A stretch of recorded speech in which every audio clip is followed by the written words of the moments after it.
Prince Arthas. We've been waiting here for hours. Are you sure this friend of yours is coming? I'm sure. Jaina usually runs a little late.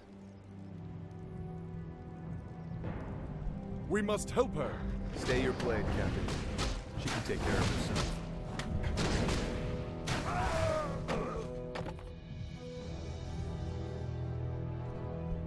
Gentlemen, meet Miss Jaina Proudmoore, Special Agent to the Kirin Tor, and one of the most talented sorceresses in the land.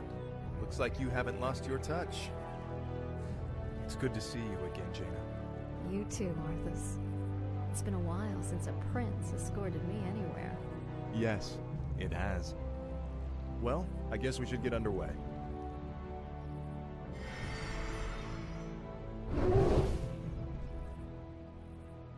Our sources believe the plague originated in the region north of here. We should check out the villages along the King's Road.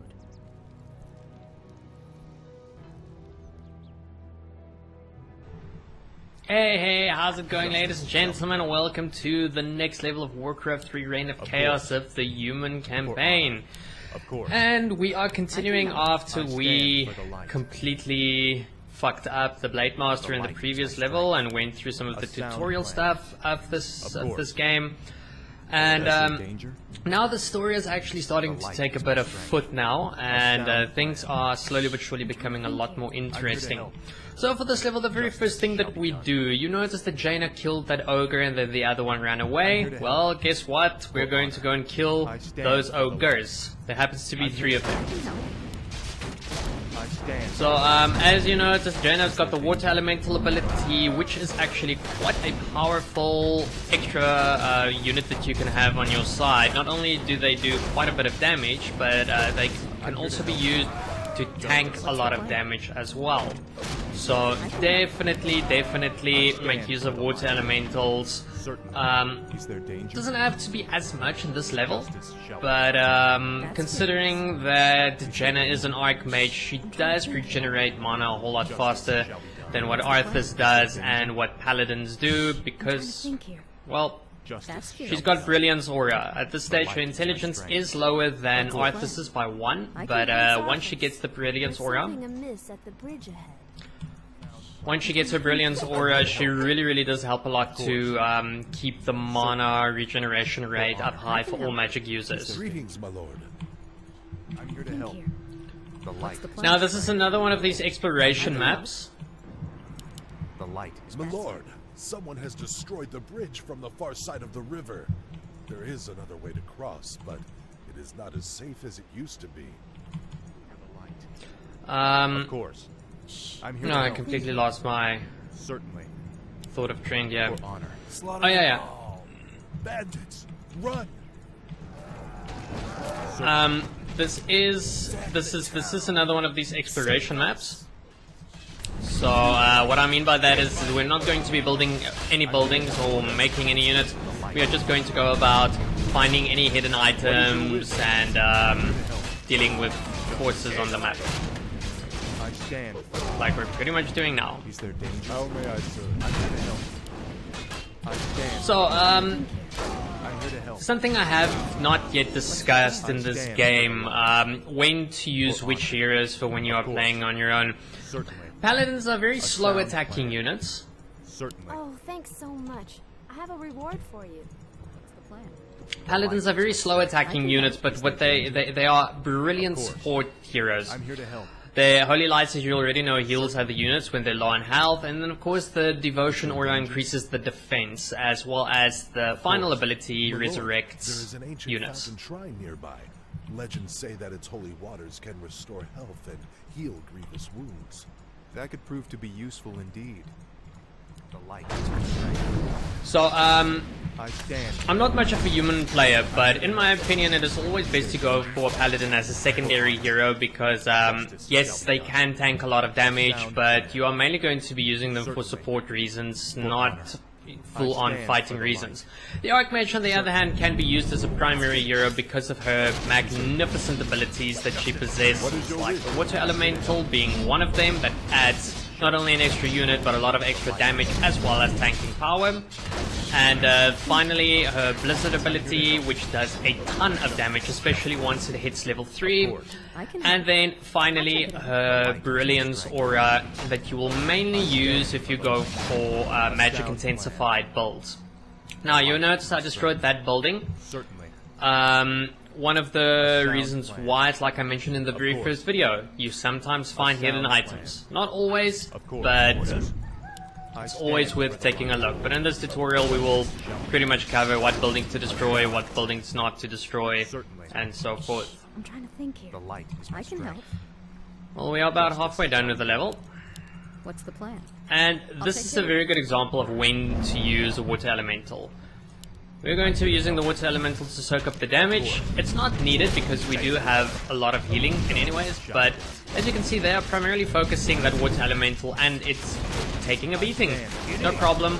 And because it is a summoning unit, you know, we don't really care if it dies. We're not going to waste our healing on it. And unless, you know, we really wanted to keep it alive for a teeny tiny bit longer. Which in this case we don't. Yeah, that taint is not needed, but I'm just destroying it anyways. Justice shall be done. For honor. Of course. What's the plan? Is there danger? I can help. Lock your shields and defend yourselves. Their arrows won't get through. Skeletons? Slay them all immediately. Alright, so you would notice that there's a new ability with the Footman that is being made use of now, and that is called Defend. Now, basically what Defend does is it gives you a Footman a 30% chance to block ranged attacks. So you can imagine this works incredibly well when fighting against units with piercing damage. Undead, Mellow. This whole village has gone mad. We did our best to defend the villagers, but we'll get to the bottom of this. Is there danger? I stand for the light. So it definitely helps to use Defend when you're fighting against, let's say, Night Elves for an example. However, the price that you do pay is you lose speed with your Footman. So you basically activate the Defend ability once you are within range to attack, or unless you want your Footman to, you know, take as little damage while engaging. A sound plan. I'm trying to think here. For honor. Potion mana. I'm here to help. Like I said, this only works with piercing damage. It does not work against any of the other attacks. So don't even bother using it against skeletal warriors or such. I stand for the light. Say the word. Of course. For honor. Certainly. I'm here to help. yes, my liege. Justice shall be done. Is there danger? And we're making short work of everything. Justice shall be done. This must be the shrine that the old man spoke of. Any man who drinks from these light-blessed waters will be healed. A sound plan. A very handy thing to make use of in the game. If you have damaged units, just bring them to a fountain of health and let them heal as quickly as possible. It's also sometimes a good idea to plan accordingly to fight close to fountains of health, but of course it can end up to be a double-edged sword as well, where your opponent can make more benefit of it than what you can. So it completely depends on the scenario that you are in. Is there danger? It's as if the land around that granary is dying. Could the grain itself be plagued? Let's hope not. Those crates bear the regional seal of Anderhall, the distribution center for the northern boroughs. If this grain can spread the plague, there's no telling how many villages might be affected. I'm here to help. 3/4 done with this level. Justice shall be done. For honor. I'm here to help. What's the plan? That's curious. The light is my strength. What do you need? I'm here to help. A sound plan. Justice shall be done. Of course. Okay, so for those of you who might not have known, not only can you use your Holy Light ability in order to heal units, but you can also use it to attack undead units, like I did just now against that Necromancer, and as you noticed, it actually does deal quite a bit of damage. It basically deals half the amount of damage that you would use to heal. So it is definitely a very, very good thing to use, especially when you're fighting against the undead and you want to, for an example, get rid of any of their heroes, or you just need that last hit in order to make them die. Something I forgot to mention while we were fighting the skeletal archers is, instead of having to click or double click on your footman and then click on your defend ability, you can literally have them in your control group and then press tab. As you would notice, it changes about there on the right side for the abilities between the units that I've got. Now it does so one at a time, or one group at a time. Like for an example, I have 2 heroes, 1 hero, captain, and footman. So when I press again, it will just go over to my paladin as well. A neat little thing to use when fighting. We are priests from Quel'Thalas. We've come to help heal the land of this strange curse. You should know that there is a granary warehouse at the far end of this village. This evil blight may be evident there as well. Okay, so another little thing to note. Now we've got priests, and priests are some of the best support units that you can have while playing as unit. They really do help to keep your units alive. Certainly. Just before venturing further, they do of course have the Dispel ability as well that works really well against summoned units like Water Elementals for an example, and summoned Skeletons. Other than that, you just mainly have them in order to heal. Now, you can't see this from your side, but in Reign of Chaos, the priests have had piercing damage instead of magic damage. Now, this is something that is going to change in the Frozen Throne. And magic damage is, as it speaks for itself, a different kind of damage.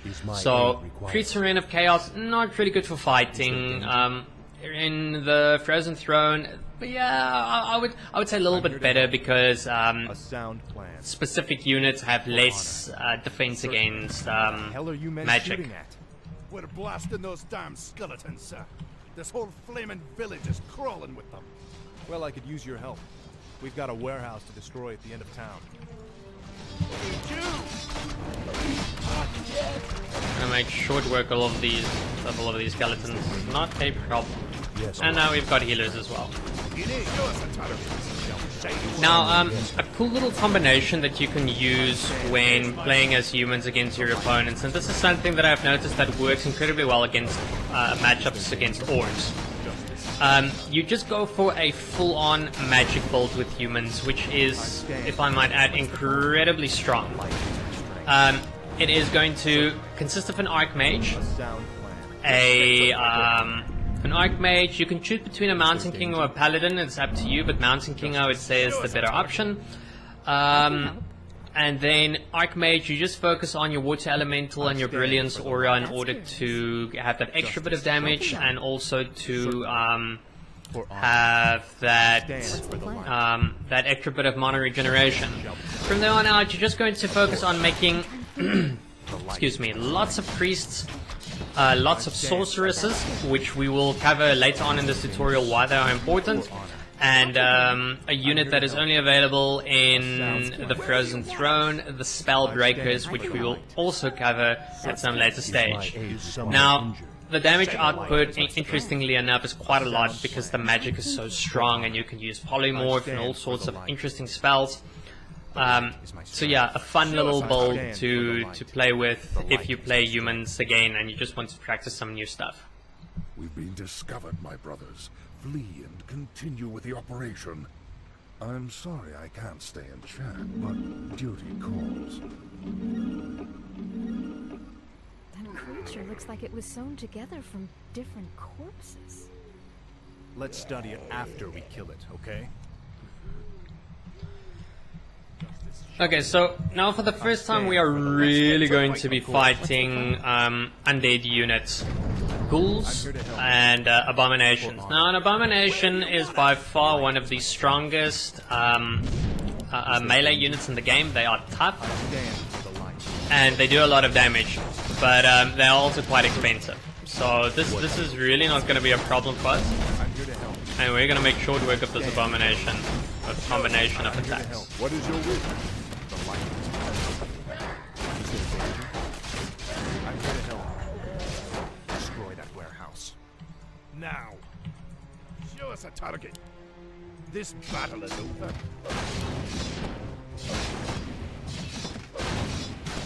GG. What you need? Say the word. Yes, my liege. What was that? And who was that wizard dressed in black? I believe that the robed man was a necromancer. Obviously, he and his lackeys are behind this plague. Well, it's a good bet we'll find him and the answers we're looking for in Anderhall. Alright, that is it, short and sweet. Thank you very much for watching this tutorial video of the human campaign in Reign of Chaos. Please stay tuned for the next video to come up. As always, like and subscribe, refer to some of your friends that are interested in playing Warcraft 3 on hard difficulty or just learning overall new things about Warcraft 3. Thank you very much, and I will see you guys next time. Take care.